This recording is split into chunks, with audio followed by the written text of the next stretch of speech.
Vous ne pouvez pas parler aux morts. L'avertissement ignoré qui a coûté cher. Il existe une ligne qui sépare les vivants des morts. Une frontière invisible, dangereuse, où peu ont osé s'aventurer, et moins encore sont revenus indemnes. Ceux qui ont essayé ont payé un prix qui ne peut être mesuré en argent ou en temps. C'est l'histoire vraie d'un sombre avertissement qui résonne encore aujourd'hui dans les couloirs de l'inconnu. Et ceux qui ont osé le briser se sont perdus.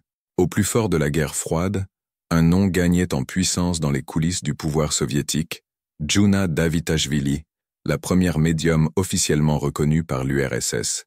Plus qu'une guérisseuse, Djouna était vue par beaucoup comme un phénomène inexplicable, une femme dotée de capacités paranormales si puissantes qu'elles intriguaient non seulement les militaires et les scientifiques, mais aussi les dirigeants de la nation.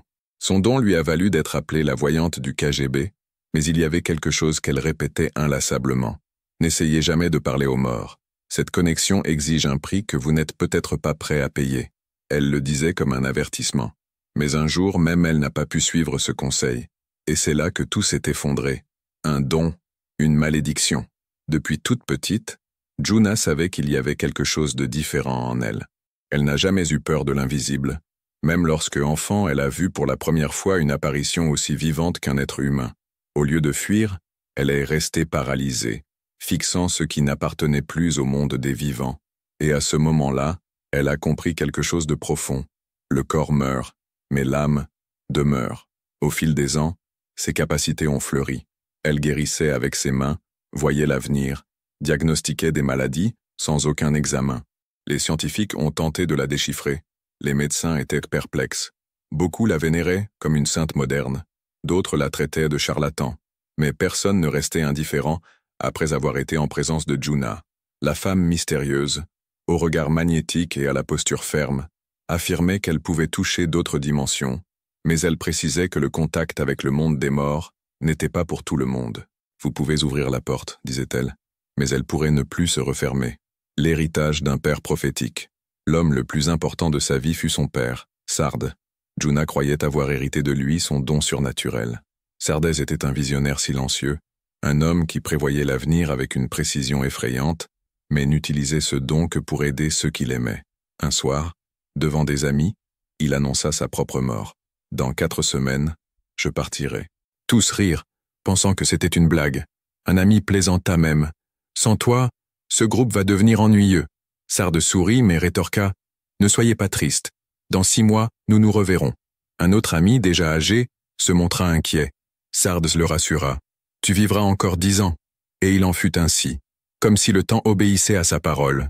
Dans un épisode impressionnant, Sardes souffrit d'une grave crise de sciatique. Ce fut la jeune Djouna, avec seulement quelques touches de ses pieds nus sur le dos de son père, qui soulagea complètement sa douleur. Sardes la regarda dans les yeux et dit « Tu en guériras beaucoup, mais n'oublie jamais, si tu utilises ce pouvoir pour toi-même, il disparaîtra. » La connexion entre père et fille était spirituelle. Après sa mort, Djouna fut réveillée par un doux coup à la porte. En demandant qui c'était, elle entendit la voix de son père. Elle courut ouvrir, mais il n'y avait personne. Des heures plus tard, elle reçut la nouvelle. Il était décédé à ce moment précis, signe de l'au-delà. À partir de ce jour, Djouna commença à lui parler, parfois en rêve, parfois éveillée. Sa mère, intriguée, lui demanda un jour « Avec qui parles-tu » Et elle répondit « Naturellement, avec mon père. Il est ici. » Quand elle avait 14 ans, Djouna subit un traumatisme et perdit la voix. Elle partit vivre chez des parents, mais ne se sentit jamais chez elle. Elle travailla dans des bars, affronta la dureté de la vie seule. Une nuit, alors qu'elle servait, elle vit un homme parmi des touristes qui se tourna vers elle.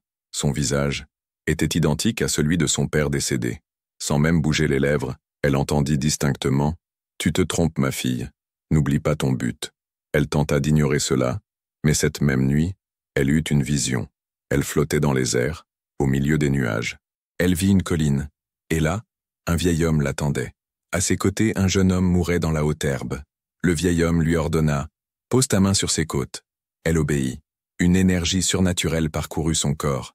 En se réveillant, elle sut qu'elle ne pourrait plus fuir son destin.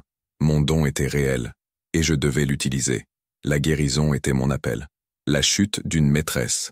Malgré tous les avertissements, Djouna finit par briser sa règle la plus sacrée. Lorsque son unique fils, Vakhtang, mourut tragiquement, elle tenta l'impensable, entrer en contact avec lui. Elle commença à chercher des signes, des messages, toute trace de sa présence. Peu à peu, elle s'éloigna de la réalité. Ses amis disaient qu'elle était devenue folle.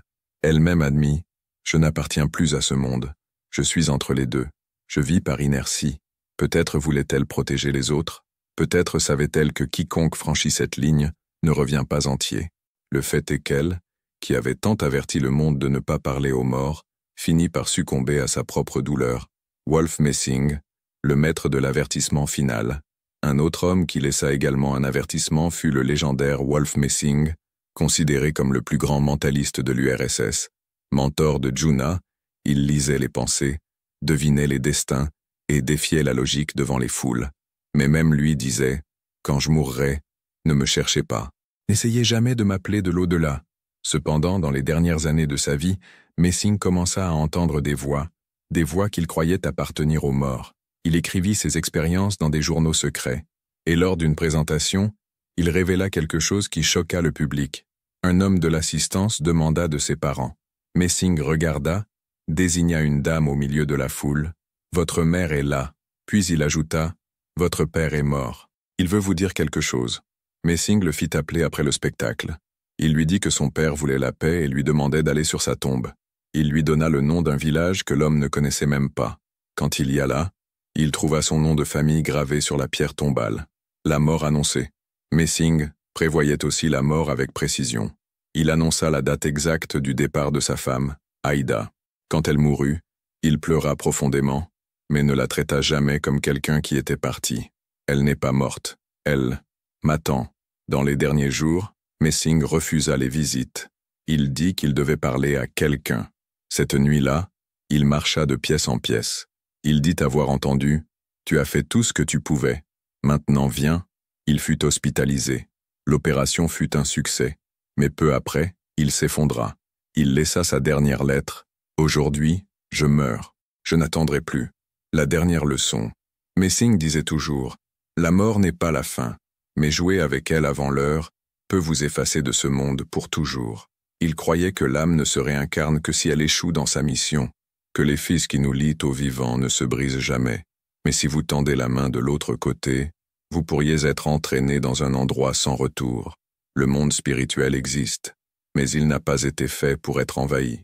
Quiconque entre en contact avec les morts, sans préparation, peut tout perdre. La raison, l'âme, la vie. Juna et Messing furent deux des plus grands phénomènes psychiques de l'histoire moderne. Et tous deux nous ont laissé le même avertissement. Ne parlez pas aux morts, parce que, s'ils répondent, vous pourriez ne jamais revenir.